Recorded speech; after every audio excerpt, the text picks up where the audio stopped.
여러분 반갑습니다. 안 반가워요? 지금 줌으로도 같이 참여하고 있죠? 유튜브로 중계되고 있어요? 그러면 서로 참여하는 사람 얼굴은 못 보겠네요? 나도 한번 해보려고 그랬는데 카메라 좀 켜보라고 이렇게. 어쨌든 반갑습니다. 오늘 수련회를 통해서 함께 또 말씀을 나누게 돼서 또 반갑고, 또 말씀 가운데 여러분과 또 믿음으로 교제하게 돼서 너무 반갑습니다. 수련회 그러면 좀 마음가짐이 특별하죠. 뭐 일상의 예배도 중요하지만 또 수련회 하면 또 우리에게 또 새로운 계기, 전기 또 이런 것들이 되기를 소망하는 마음이 있습니다. 그래서 우리 전사님으로부터 말씀에 대한 부탁을 받았을 때 어떤 말씀을 나눌까 이렇게 고민을 많이 했어요. 그런데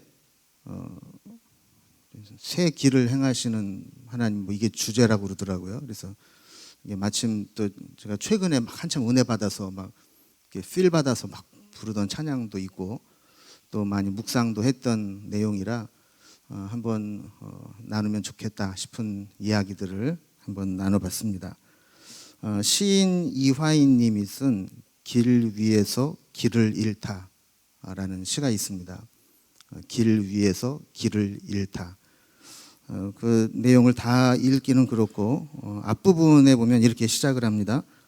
가끔은, 아주 가끔씩은 혼자 울고 싶을 때가 있다. 이렇게 시작을 해요. 왜 울고 싶을까요? 혼자서. 마지막 부분에 보면 이렇게 이야기를 합니다. 내게 주어진 길을 가면서도 진정 이 길이 내가 가야 할 길인지 내게 되묻곤 한다.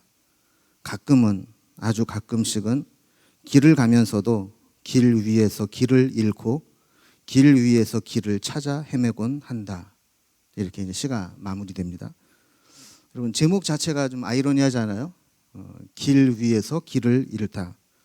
분명히 내가 지금 길 위에 있는데, 그리고 길을 가고 있는데 어디로 가야 할지, 그리고 지금 내가 가는 길이 정녕 내가 가야 할 길인지 확신할 수 없는 인간 실존에 대한 고백이라 생각이 됩니다. 여러분은 어떻습니까? 여러분이 가고 있는 길에 대한 확신이 있습니까? 난 지금 내 길로 난 잘 가고 있다. 이 길로 쭉 가면 나는 내가 목표한 길, 내가 원하는 길에 목적지에 도착할 수 있다. 이렇게 여겨지십니까? 아니면 이 시인의 고백처럼 나도 울고 싶어요. 지금 내가 어디로 가는지 모르겠어요. 내가 길 위에 있는지 미로에 갇혔는지 모르겠어요. 이런 마음인가 모르겠어요. 근데 우리는 지금 어떤 면에서 보면 이제 코로나 전국을 지나면서 어떻게 보면 모든 이 사회가 다 길을 잃어버린 것 같아요. 한 번도 가보지 않은 길이고 한 번도 경험해보지 못한 시대를 이제 살아가고 있습니다. 여러분, 불과 한 7, 8개월 전만 해도 지금 이 사회가 이렇게 될 것이라고 예측한 사람이 있습니까? 아무도 없죠. 코로나가 우리의 삶을 이렇게 바꿔놓을 것이라고는 아무도 예상을 못했어요. 그렇게 칭찬을 받고 있는 K방역도 얼마 전에 WHO의 발표만 믿고 코로나 초기에 손 씻기를 그렇게 강조했는데 이게 잘못된 것이다, 실수했다라고 이제 이야기를 했죠. 코로나는 손 씻기보다도 마스크 착용이 더 중요한데 초기에 그 안내를 못했다는 거예요. 또 이 외에도 코로나가 막 시작되면서 코로나에 대한 여러 가지 이 전망들, 해석들을 학자들이 내어놨어요. 그런데 몇 달 지나고 나서 보니까 그 전망과 해석들이 틀린 것들이 많이 나왔어요. 그래서 뭐 몇 달 지나면 끝날 것이다, 뭐 경기가 뭐 U자형으로 회복이 될 거다, 뭐 이런 여러 가지 예측을 했지만 지금은 거의 L자형으로 침체의 늪으로 빠지는 것이 아닌가 싶을 정도로 예측들이 많이 틀린 것들이 많이 있죠. 저도 코로나가 시작되고 온라인 예배로 대치되면서 코로나가 끝나면 어떻게 될까 고민을 많이 했고, 코로나 사태가 곧 진정되고 끝날 줄 알고 코로나 초기에 설교했던 내용들을 쭉 봤더니 신앙의 출구 전략 이런 제목으로 설교를 했었어요. 그래서 이제 코로나가 곧 끝날 텐데 코로나가 끝나면 우리가 어떻게 코로나 출구로 나가서 소프트 랜딩 할 수 있을 거냐, 우리가 지금부터 준비해야 된다, 막 이런 설교를 했는데 지금 코로나가 끝났나요? 2차 확산인가요? 지금 2차 확산인지 1차가 안 끝나는지도 아직도 우리가 구분을 못할 정도로 코로나는 계속해서 우리 힘들게 하고 있죠. 그러나 한 가지 분명한 것은 이제 코로나 이후에 엄청난 변화된 세상을 우리가 살아가야 된다는 겁니다. 그리고 아직 그 변화된 세상이 어떤 세상일지 우리는 아무도 모른다는 겁니다. 길 위에 있지만 길을 잃어버린 것 같은 그런 세상을 우리가 살아가고 있습니다. 그럼 길을 모르면 어떻게 해야 되죠? 물어봐야 되죠. 그런데 문제는 물어볼 데가 없어요. 지금 누구도 지금 이 시대에 이쪽 길이 있으니까 이쪽으로 가면 된다 이렇게 말하는 사람이 없어요. 우리 그 이경근 장로님하고 얘기하는 중에 재미난 사실을 하나 들었는데 대학생들이 온라인 수업을 하면서 수업의 질이 떨어진다고 막 데모를 하면서 등록금 반환해달라고 막 그렇게 했잖아요. 근데 이제 막상 이제 수강 신청을 열어놓으면서 온라인하고 온오프라인 병행하고 이렇게 열어놨더니 전부 온라인만 신청했다는 거예요. 그러니까 우리는 이제 옳은 것하고 그러니까 편안하고 익숙한 것하고 사이에도 이제 고민과 갈등을 해야 되고 이 길로 가야 되는지 말아야 되는지조차도 이제 모르고 또 이 길로 그냥 가면 되는 건지에 대한 확신도 없는 그런 시대를 우리가 이제 살아가고 있습니다. 그래 답답하죠. 자, 이런 상황 가운데서 우리가 이제 몇 가지 말씀 가운데 힌트를 좀 얻어갔으면 합니다. 우리가 잘 아는 시편 119편 105절에 보면 이런 말씀이 있어요. 주의 말씀은 내 발의 등이요 내 길의 빛이니이다. 여러분 이 고백은 가만히 말씀을 묵상을 해보면 인생의 길에서 주의 말씀을 따라서 살아본 사람만이 경험 속에서 할 수 있는 고백이에요. 여러분 내 발의 등이라는 게 어떤 의미입니까?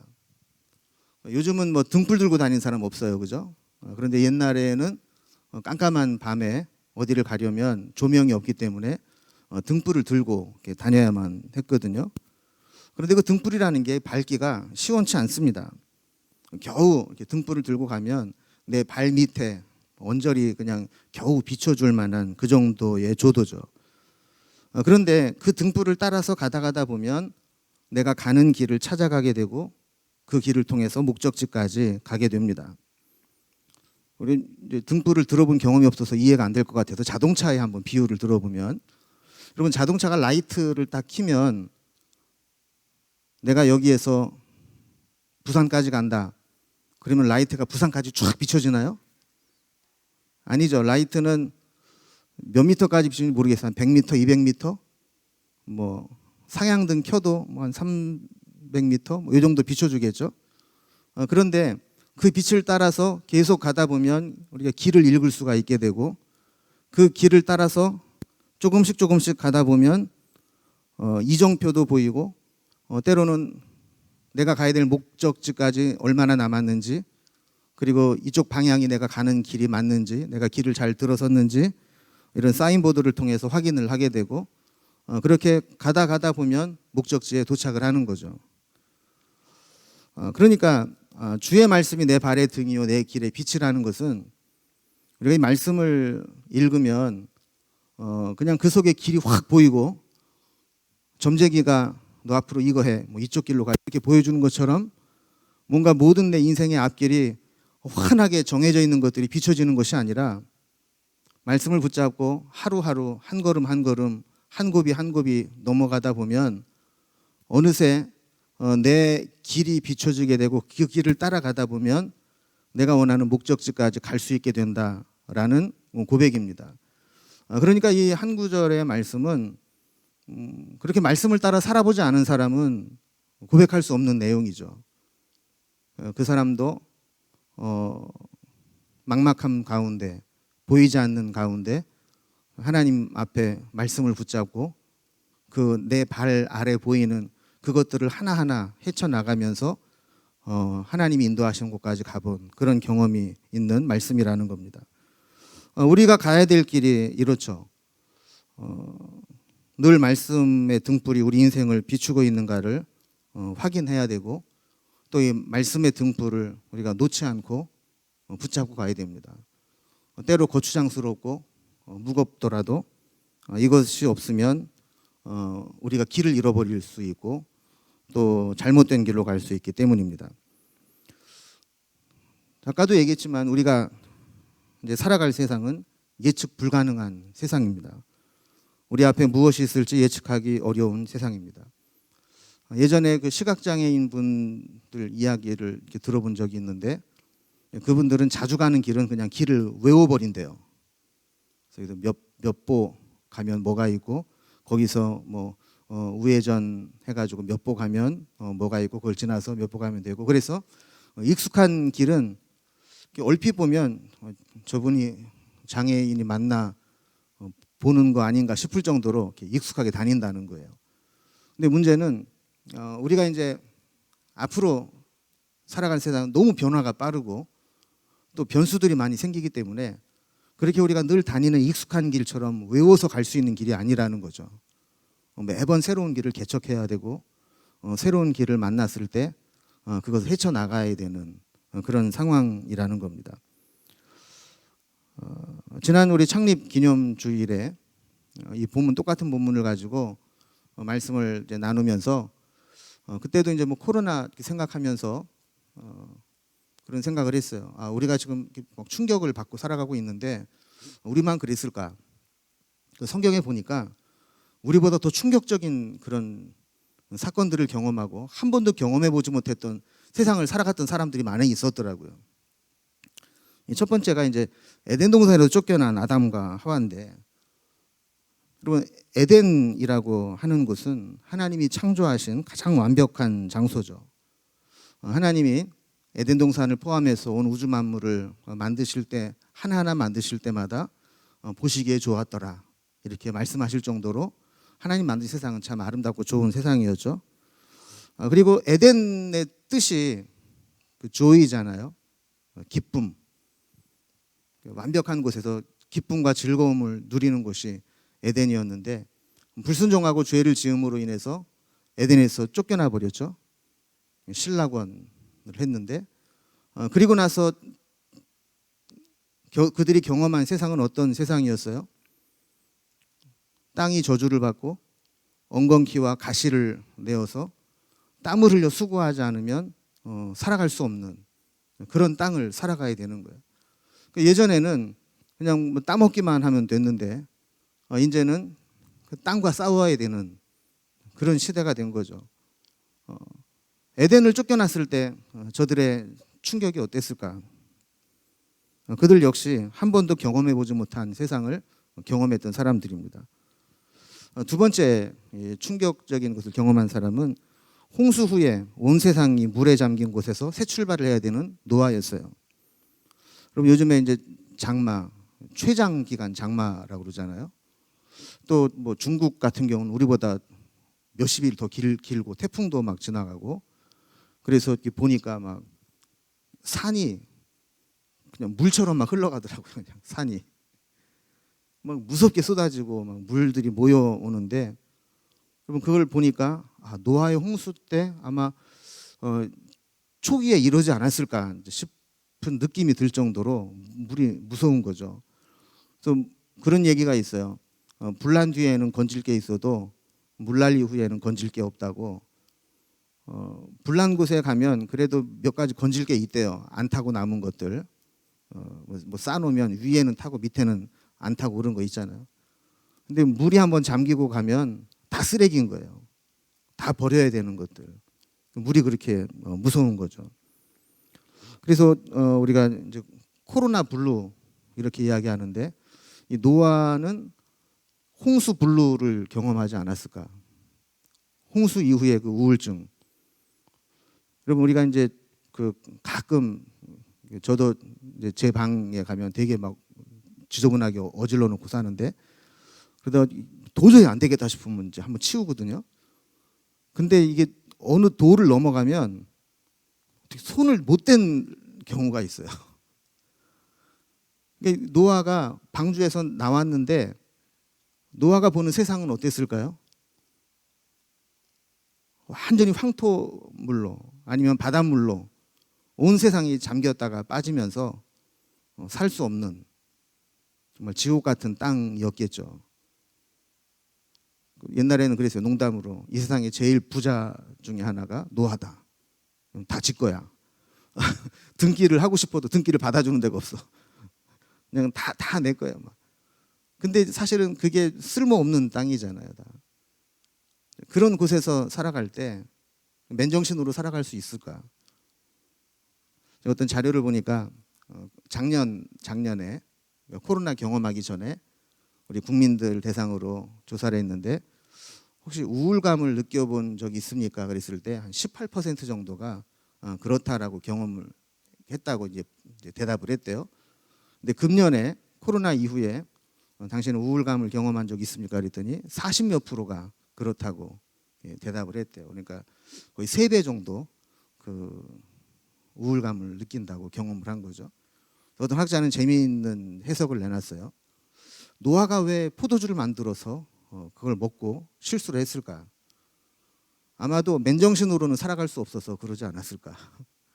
손을 댈 수 없을 정도로 황폐해진 그 땅, 개간을 해도 끝이 없는 그런 세상을 살아가면서 그나마 어떻게 포도 심어가지고 했더니 알딸딸해져서 이거라도 먹고 살아야지 내가 안 그러면 어떻게 견디겠냐 뭐 이러고 먹었지 않았을까 뭐 이렇게 추측을 할 정도로 그렇게 노아도 우리가 한 번도 경험해 보지 못한 힘든 세상들을 살았던 겁니다. 또 성경에 보면 이제 세 번째로 애굽에서 나와서 광야로 들어간 이스라엘 백성들도 한 번도 경험해 보지 못한 막막함을 느꼈을 거죠. 애굽에서는 뭐 힘들긴 해도 종살이는 했지만 먹는 거, 마시는 거, 자는 문제는 해결이 됐죠. 애굽에서도 부려 먹으려니까 먹어주고 재워주고 이건 해야 되잖아요. 근데 해방이 됐다고 광야로 딱 나왔는데 막상 나와 보니까 그들이 가야 되는 광야길은 어떤 길이었습니까? 물이 없는 곳이고 길이 없는 곳이고 살 수가 없는 곳이에요.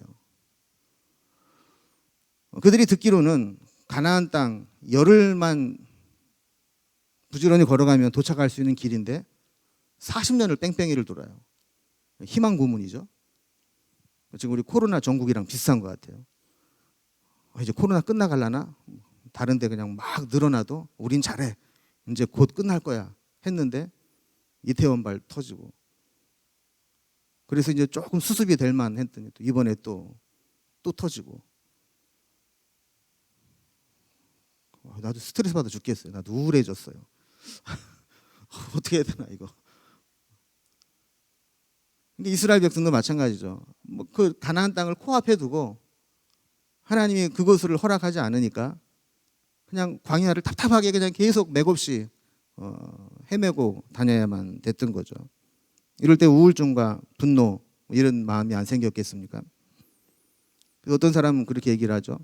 이스라엘 백성들이 뭐 가끔가다 스트라이크를 일으키기도 하고 불평하기도 하고 모세에게 쫓아오기도 했지만 그 정도는 양반이다. 40년 동안 그 정도밖에 안 했으면 그건 되게 그 믿음 좋은 거다. 이렇게 해석을 하는 사람도 있을 정도로 이 광야를 경험하는 사람들에게는 한 번도 경험해 보지 못한 막막한 곳이었죠. 네 번째로 생각해 볼 수 있는 것은 북왕국 남왕국이 멸망을 당하고 포로로 끌려갔던 이스라엘 백성들 그리고 포로에서 돌아와서 이스라엘의 모습을 지켜보는 모습들 이런 거죠. 여러분 사실 우리가 뭐 사는 게 뭐 힘드네 어렵네 뭐 그래도 나라를 잃어버린 것만큼 충격적이진 않죠.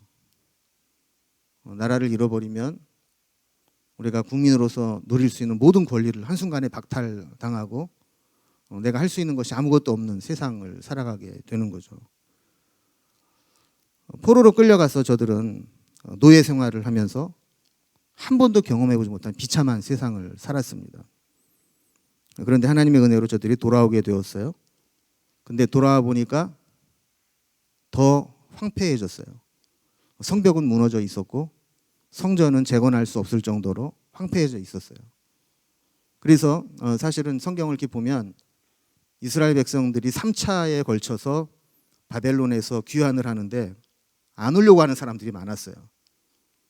왜냐하면 가면 행복이 기다리고 있는 게 아니라 고생이 기다리고 있었거든요.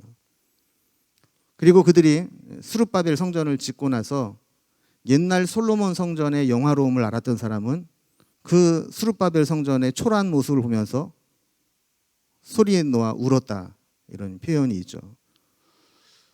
그러니까 여러분, 우리가 지금 코로나 시대를 지나면서 뭐 길을 잃은 것 같고 막막하고 힘들고 이런 시간을 보내지만 어떤 면으로 보면 성경에서 이스라엘 백성들과 여러 사람들이 경험했던 것보다는 그래도 견딜만한 그런, 아직까지는 그런 상황이라는 거예요. 그리고 그들이 힘든 상황 가운데에서 하나님은 또 은혜를 주셨어요.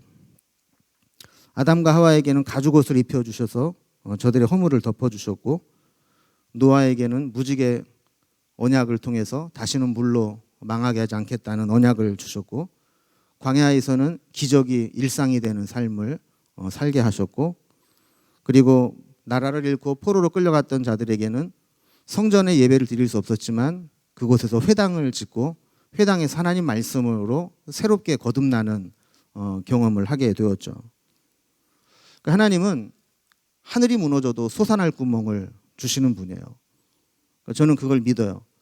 우리가 코로나 전국 지금 힘든 시간들 길을 잃고 헤매고 있지만 하나님을 붙잡고 나아갈 때 하나님께서 우리에게 솟아날 구멍을 보여주실 것이고 우리에게 새 길을 만들어 주실 것을 저는 믿습니다.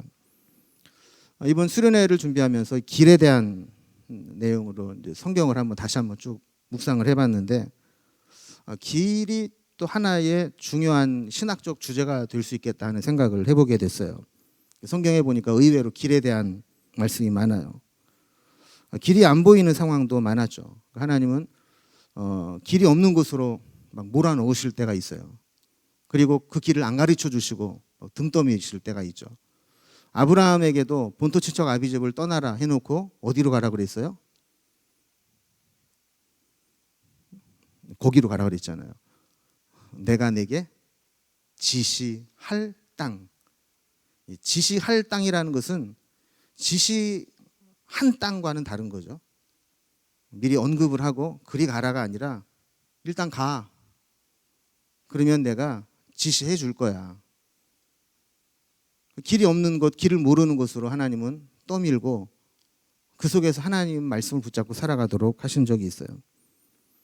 또 모세가 출애굽을 해서 나아갈 때 그들 앞에 있었던 장애물 중에 홍해가 있었죠. 뒤에는 바로의 군대가 쳐들어오고 양 옆에는 큰 골짜기였어요. 갈 곳은 앞밖에 없는데 앞에는 바다가 있어요. 자, 이럴 때 하나님이 어떻게 하셨죠? 바다를 건너게 하셨죠. 바다에 길을 내셨어요. 홍해를 건너와도 끝은 없죠. 광야, 길이 없는 곳에 40년을 방황하게 하셨어요. 그래서 성경에서 길과 관련된 몇 가지 개념을 한번 정리를 해봤는데, 첫 번째로 이번 주제가 되는 하나님은 길을 만드시는 분이다. 하나님은 길을 만드시는 분이라 했어요. 웨이메이커. 없는 길이 없는 곳에 길을 뚫으시고 길을 만드시는 분. 홍해가 가로막고 있을 때 홍해를 가르시고 밤새 동풍으로 바닷물을 한쪽으로 물러가게 하시고 마른 땅이 되어서 좌우에 물이 벽이 되어 그 가운데로 걸어가게 하신 분이에요. 오늘 본문 19장 20절에도 보면 19절 20절에도 보면 반드시 내가 광야의 길을 사막의 강을 내리니 장차 들짐승 곧 승냥이와 타조도 나를 존경할 것은 내가 광야의 물을 사막의 강들을 내어 내 백성 내가 택한 자에게 마시게 할 것임이라 그랬어요. 여러분, 광야의 길을 내고 사막의 강을 내시겠다고 말씀을 했는데, 광야의 특징은 사람이 살 수 없는 땅이죠. 사람이 살 수 없으면 다니지 않게 되고 다니지 않게 되면 길이 없게 되겠죠. 그럼 길이라는 것은 사람이 계속해서 반복적으로 다니게 될 때 그 길이 만들어지는 거 아닙니까? 근데 사람이 살지 않고 다니지 않으면 자연히 길이 없겠죠. 그런데 그 광야에 하나님이 길을 내시겠다 말씀을 했어요. 사막은 왜 사막이죠? 물이 없으니까 사막이죠.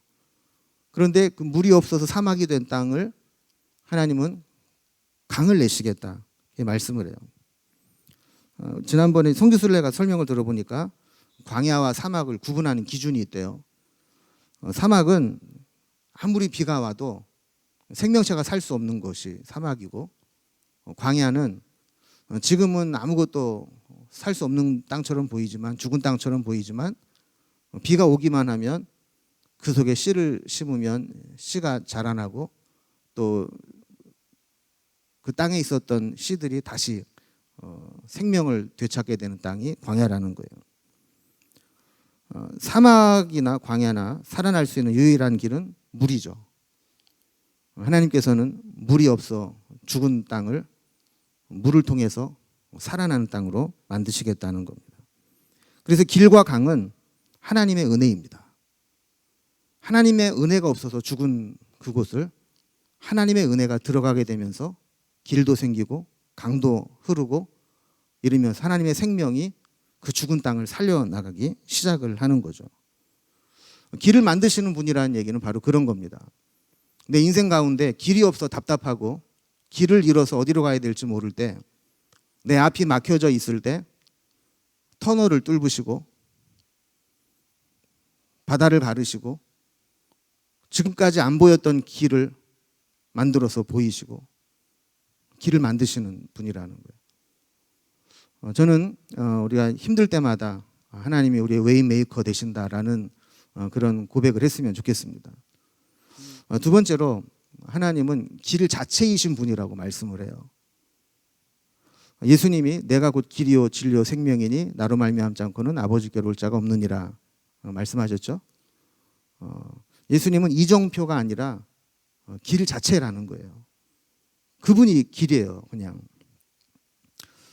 요한복음 1장 1절에 보면 태초에 말씀이 계시니라, 말씀이 하나님과 함께 계셨으니 이 말씀은 곧 하나님이시라 그랬는데, 이 말씀이라고 하는 것의 각주 1번 밑에 설명을 보면 헬라어로 로고스다 이렇게 설명을 달아놨어요. 여러분, 로고스라는 개념은 사실 우리에게는 익숙하지 않지만 철학을 공부한 사람들은 잘 알고 있는 아주 깊고 넓은 의미를 함축적으로 가지고 있는 용어죠. 근데 재미있는 거는 우리말 성경 번역 최초 번역본에 보면 태초에 말씀이 계시니라를 뭐라고 번역했냐면 태초에 도가 계시니라 이렇게 번역을 해놨어요. 근데 이게 로고스도 아주 다양한 깊은 의미를 가지고 있는 것과 마찬가지로 이 도도 아주 깊은 여러 가지 의미를 가지고 있죠. 우리가 흔히 말하는 이제 길, 뭐 로드라는 의미도 있지만 도리, 이치, 또 도가 텄다 그러면 어느 정도 경지에 이르렀다, 뭐 이런 의미도 가지고 있는 거죠. 그래서 태초에 말씀이 계시니라, 태초에 도가 계시니라, 이 말씀이 하나님과 함께 하셨으니 이 말씀은 곧 하나님이시니라. 예수님이 곧 말씀이셨고 그 말씀이 곧 하나님이셨다. 그러니까 예수님은 이정표가 아니라 그냥 그분 자체가 길이었다라는 거죠. 여러분, 우리가 부산 가는 기차를 타면 잠을 자도 도착을 하면 어딜까요? 부산 가는 기차를 탔으니까 어디에 도착을 했겠어요? 개성에 도착을 했겠어요? 원주에 도착을 했겠어요? 부산에 도착을 했겠죠. 그 길에 있으면, 우리가 그 길만 떠나지 않으면 속도의 차이는 있지만 언젠가는 목적지에 도착을 하게 된다는 겁니다. 여러분, 그래서 우리는 가끔 길을 잃어버리고 길이 안 보여도 걱정할 필요가 없어요. 길 대신 주님만 놓치지 않고 있으면 돼요. 어제 제가 그 여러분들을 수련을 위해서 특송을 준비해서 했잖아요. 근데 그 찬양 가운데 믿음이 없이는이라는 찬양, 요즘에 내가 또 필이 꽂혀가지고 계속 듣고 있는 찬양인데 그 찬양에 보면 가사에 이런 게 있죠. 주님, 제 마음이 너무 둔해서 주님을 볼 수 없습니다. 이 땅에 속하여 이 땅만 보다가 주님 손을 놓쳤습니다. 나는 나그네로 왔는데 왜 주저앉게 되었나? 나는 청지기인데 언제부터 내 삶의 주인이 되어 버렸나? 여러분, 우리가 아무리 똑똑해도, 아무리 빨리 달려갈 수 있는 능력이 있어도 우리의 길 되시는 주님의 손을 놓쳐버리면 아무 소용이 없습니다. 여러분, 방황은 아무리 열심히 해도 방황이에요. 방황을 열심히 했다고 칭찬해 주지 않아요. 그래서 그 찬양 뒷부분에 보면 그런 얘기를 하죠. 고된 수고도 다 헛될 뿐이라. 믿음이 없어서 무너진 삶의 모든 자리에 다시 주님을 기다립니다. 여러분, 우리의 삶을 통해서 보면 길 되신 주님의 손을 놓쳤을 때, 그 길을 잃어버렸을 때 우리의 삶이 무너지는 현장을 경험할 수 있어요. 때로는 우리의 감정이 무너지기도 하고, 삶의 자리가 흐트러지기도 하고, 내가 공들여서 어느 정도 이루었던 것들이 물거품이 되기도 하고, 여러분, 그럴 때 우리가 다시 주님을 기다리고 다시 길 되신 주님을 바라보고 찾는 것, 이게 우리에게 필요한 과정입니다. 수련회를 통해서 여러분 다시 우리의 삶의 자리를 점검하고, 혹시 길을 떠나서 주님의 손을 놓쳐서 무너진 부분들이 있다면 다시 주님을 붙잡고 회복되는 기회가 될 수 있기를 바랍니다. 자, 이렇게 하나님은 길을 만드시는 분이고 길이시라면 우리는 어떻게 표현할 수 있을까? 길을 찾는 자가 될 수 있죠. 길을 찾는다는 것은 다른 말로 말하면 구도자라는 겁니다. 우리는 주님을 만나기 전까지 모두 길을 찾는 자입니다. 제가 한 15년 됐나? 일본의 어느 교회에 청빙을 받아서 그 나고야의 미나미 교회라는 곳으로 갈 뻔했었어요. 근데 이제 그 가려고 이제 다 얘기가 돼 있었고, 거기에 한 2주 정도 있으면서 그 목사님이 휴가를 가셨을 때 제가 이제 그 교회에서 설교를 하고 목회를 했었는데, 주보에 보니까 출석 통계가 좀 특이하더라고요. 그 교회는 그래서 교인 몇 명, 구도자 몇 명 이렇게 돼 있더라고요. 이게 어떤 차이가 나냐 물어봤더니 교인은 신앙 고백을 분명히 하고 교인 성도로서 교인으로서의 의무를 다하는 사람이래요. 뭐 헌금이라든지 또 교회 출석이라든지 봉사라든지 이걸 다 하는 사람들을 거의 교인이라고 이렇게 구분을 하고, 구도자는 전도를 받아서 교회를 나오긴 나왔지만 아직 나는 이제 분명한 신앙 고백도 없고, 내가 그렇게 뭐 11조라든지 헌금이라든지 봉사라든지 그걸 내가 책임 있게 하고 싶지 않다. 이게 이제 구도자라는 거예요. 그래서 그 사람들이 좀 확실하구나 이런 생각을 좀 한 적이 있는데, 그러니까 이렇게 아직까지 뭐 구도자인 사람도 있죠. 아직 뭔가 예수님 만나고 싶고 내 인생의 길을 찾고 싶어서 교회도 와보고 뭐 이렇게 노력을 하는 그런 사람도 있어요. 그런데 내 인생에서 예수님이 나의 길이 된다라는 것을 발견하게 되면 그때부터 우리의 삶이 달라지죠. 그때부터 우리 인생에 철이 들기 시작을 하는 겁니다. 자, 그리고 길을 발견하고 나면 이제 네 번째로 길을 따르는 자가 되는 거죠. 길을 찾았으면 그 길을 따라서 가야 돼요. 그 길로 행해야 돼요. 길을 찾아서 알고 있는데 길에서 어긋나면 탈선하는 거죠. 근데 탈선은 항상 사고로 직결돼요. 기차가 선로를 벗어나면 전복돼요. 자동차가 차선을 이탈하면 마주오는 차와 사고가 나기 쉬워요. 배가 정해진 항로를 벗어나서 가게 되면 숨겨진 암초에 걸릴 수 있어요. 탈선은 사고로 이어지고 그것도 대형 사고로 연결될 수 있어요. 그래서 우리는 번거롭더라도 길을 찾았으면 그 길로 가야 돼요. 그게 가장 안전한 길이고 가장 빠른 길이에요. 근데 성경을 이렇게 쭉 묵상을 길의 주제로 보면서 한 가지 특이한 걸 하나 발견했는데, 다섯 번째 길에 대한 개념인데, 길을 예비하는 자도 있었어요. 누구였죠? 세례 요한. 성경에 아주 특이하고 귀한 삶을 살았던 사람이 나오는데 예수님의 길을 예비한 사람이에요. 그래서 광야에서 외치는 자의 소리로 살았다 그랬어요. 이게 무슨 얘기냐면, 내가 외치는 자예요. 그리고 소리를 질렀어요. 그러면 내가 먼저 가요? 소리가 먼저 가요? 내가 너무 어려운 걸 물어봐가지고. 그럼 제가 지금 얘기해도 뒤에까지 내 소리가 들리잖아요, 이렇게.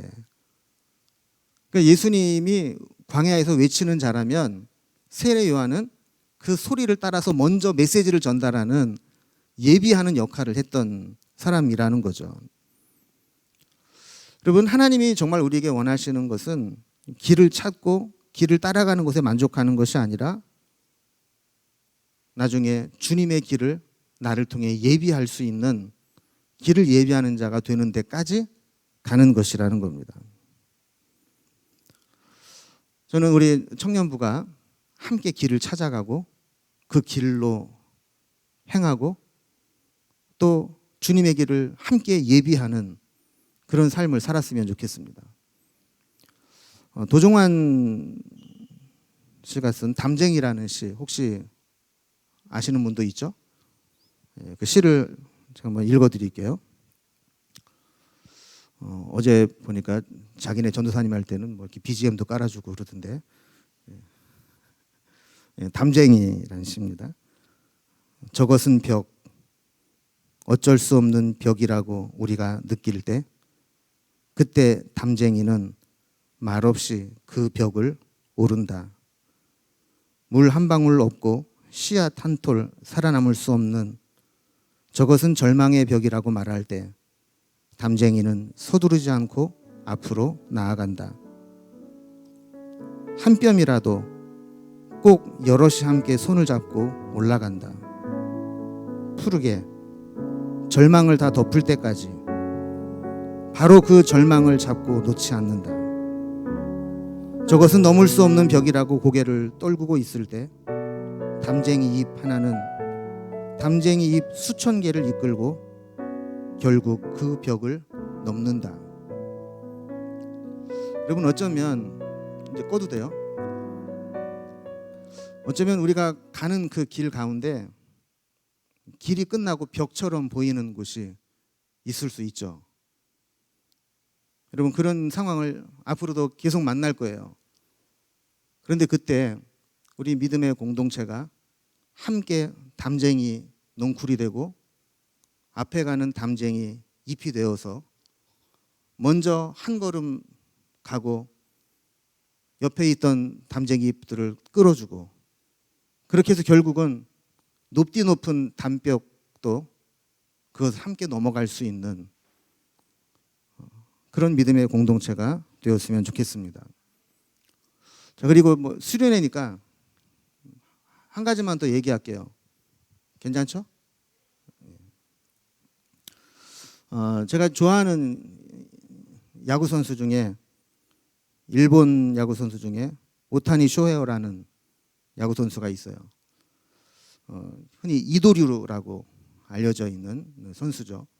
이도류가 뭐냐면 칼을 양손에 들고 두 개의 칼로 싸우는 검객을 이제 이도류라고 하는데, 야구에서 이제 이도류는 투타 겸업 선수를 말하는 거죠. 투수도 하면서 타자도 하는. 그래서 야, 하나도 하기 힘든데 메이저리그에 진출을 했어요. 작년까지 LA 에인절스에 있었는데 지금 어딨나 모르겠는데, 그래서 지금도 계속 뭐 하나만 해야 되냐, 두 개 다 해도 되느냐. 아마 구단 쪽에서는 희소성이 있으니까 이도류 쪽으로 밀어보려고도 하는데, 이게 뭐 체력적으로나 여러 가지 힘든 부분이 있으니까 하나만 할까 지금 계속 갈등을 하고 있는 것 같아요. 자, 그런데 그가 어떻게 그 가능했을까 어떻게 저렇게 하나도 성공하기 힘든 곳에서 두 가지로 투수로도 타자로도 버텨낼 수 있을까? 근데 그에 대한 기사를 보다 재미있는 것을 하나 발견을 했는데 만다라트 교육법이라고도 하고 오타니의 마인드 맵이라고도 하는 건데 그가 고등학교 시절부터 자기가 야구를 하면서 나는 앞으로 이런 선수가 되겠다라고 목표를 정하고 그 목표를 정하기 위해서 세부적인 계획들을 세우고 그 세부적인 계획에 또 세부적인 실천 사항들을 만들면서 자기의 인생에 19살 때는 뭘 하고 20살 때는 뭐 하고 25살 때는 뭐 하고 30살 때는 뭐 하고 이런 계획을 세워놓고 하루하루 노력을 했던 거예요. 그래서 화면에 이렇게 오타니 쇼헤이의 마인드맵을 하나 좀 보여주세요. 다 보이시죠?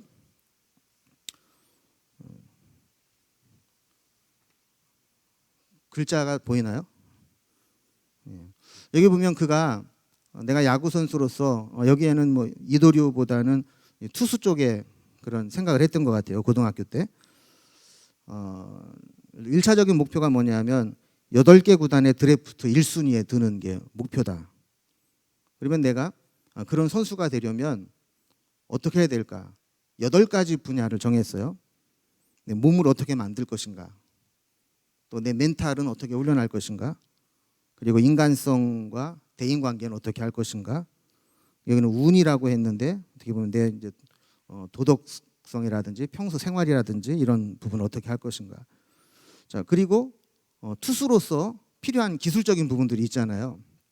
그래서 제구는 어떻게 만들어 갈 건가? 내가 원하는 방향에 공을 던지려면 어떻게 될 건가? 구위, 공에 힘을 주려면 힘 있는 공을 던지려면 어떻게 할 것인가? 또 스피드, 투수에게 중요한 거는 스피드잖아요. 얼마나 빠른 공을 던지게 할 것인가? 그리고 변화구, 아무리 투수가 공이 빨라도 빠른 공만 던지면 타자들이 노리고 치겠죠. 그러니까 변화구도 던져야 되고 또 카운트볼 늘리기 뭐 이런 것들을 어떻게 할 것인가. 이런 부분들을 세부적으로 정해놓고 또 각각의 세부 항목마다 또 8개씩의 실천 사항을 또 해놨어요. 몸을 만들기 체력 관리를 위해서는 뭐를 할 것인가. 또 우리 멘탈, 운동선수들이 멘탈이 무너지면 그냥 한순간에 무너지잖아요. 멘탈을 강하게 해서는 어떻게 할 것인가. 또 대인관계는 어떻게 할 것인가. 또 기술적인 면을 위해서는 어떻게 할 것인가. 각각 항목마다 8개씩의 실천 사항들을 정해놓고 노력을 했다는 거예요. 이게 고등학교 때부터 이렇게 했대요. 여러분은 뭐 하고 산 거예요, 지금까지? 지금도 늦지 않았다고 생각합니다. 그래서 그 다음 장을 이렇게 보시면 다음 그림 없어요? 다음 그림은 별거 없고요. 빈칸이에요, 빈칸. 빈칸인데 여러분들이 아마 전도사님이 카톡으로 쏴줄 거예요. 오타니의 마인드맵하고 빈칸하고 그러면 이따가 여러분들이 또 온라인으로 조별 모임을 할 텐데 그때 여러분들이 한번 생각해 봤던 거를 뭐 구체적으로 다 채우지는 못하겠지만 한번 이제 고민을 하고 좀 나눠보는 시간을 갖는 것도 수련회니까 좋을 것 같아요. 나는 앞으로 하나님 앞에 어떤 사람이 되겠다라는 목표를 정해놓고 내가 그 어떤 사람이 되기 위해서는 내가 어떤 것들을 내가 준비를 하겠다. 그리고 그것을 이루기 위해서는 내가 어떤 실천을 해 나가겠다. 이런 부분들을 하나하나 만들어가면 좋겠다 하는 생각을 해보게 됩니다. 자, 오늘 말씀을 이제 마무리합니다. 코로나 전국을 보내면서 길이 없는 것처럼 보여지고 또 길을 위해서 길을 잃은 것처럼 우리가 보여진다 할지라도 우리 주님은 우리의 길이 되시고 길을 만드시는 분이기 때문에 우리가 길을 찾고 찾은 길대로 행하고 또 그 길을 따라서 우리가 살아가게 될 때 이 세상은 그냥 막막하고 절망스러운 세상이 아니라 하나님이 우리에게 열어주시는 새로운 길로 갈 수 있다라는 겁니다. 아까도 말씀드렸지만 여러분, 이 수련회는 평상시에 우리의 신앙을 유지하고 관리하는 의미보다는 뭔가 우리의 신앙과 삶의 새로운 전기를 마련하는 계기가 되면 좋겠어요. 그래서 여러분들이 여러분의 삶 속에서 어떤 새로운 계획들을 좀 세워보시고, 이번 수련회가 마치고 나면 수련회 이전과는 내가 이런 게 달라졌다, 내가 이런 삶으로 좀 변화되었다라는 것들이 여러분들의 삶 속에서 나눠지고 고백되면 좋겠습니다.